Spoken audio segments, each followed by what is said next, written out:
struggling to stream on a low-end PC, I'm going to show you the best OBS settings for streaming on a low-end PC in 2026. Let's get into it. First, open OBS and go to Settings, then Output, then Streaming. For the encoder, pick your GPU's hardware encoder. On NVIDIA, that's NVENC, and on AMD, it's AV1. Hardware encoding is easier on your CPU rather than software encoding. Then set rate control to CBR, or constant bitrate. This keeps your stream stable and prevents buffering. For bitrate, aim for 45 to 5500 kilobits per second for 1080p at 30 FPS. If you want smoother streaming at 720p, 35 to 4500 works perfectly. Finally, set keyframe interval to 2 seconds. This is recommended by Twitch and YouTube. These output settings give you a great balance between quality and performance. Next, go to Settings, then Video. Set your base canvas resolution to your monitor's native resolution, or 1280 by 720 if your PC struggles. Then scale the output resolution down to 720p. This makes your stream lighter on hardware. Use bilinear on downscale filter. It's faster and easier on low-end PCs. Then keep your frames at 30 FPS. High frames look nice, but your PC might not be able to handle it. And drop frames are worse than lower frame rate. Now let's go optimize audio. Go to Settings, then Audio. Set your sample rate to 48 kHz and channels to stereo. If you want the full breakdown of the best mic audio settings for OBS in 2026, click on the video in the top left corner to get that situated. Also, if you're learning something new, please be sure to drop a like and subscribe down below, as that really helps my channel. Alright, now let's get back into the video. Now optimize your scene and sources. Fewer sources equals smoother streaming. Avoid animated alerts or large overlays that eat CPU usage. Also, preload graphics or images instead of large GIFs or videos on repeat, as that really helps your performance. Every small optimization helps your PC run smoother. Now here are some extra tips. Close background apps like Chrome, Discord, or anything heavy on your CPU. Enable performance mode in OBS to disable unnecessary preview rendering.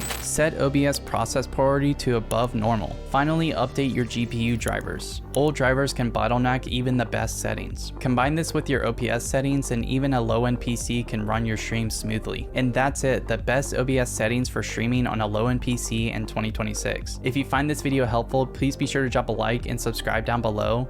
Thank you very much for watching, and I hope you have a good one. Peace out.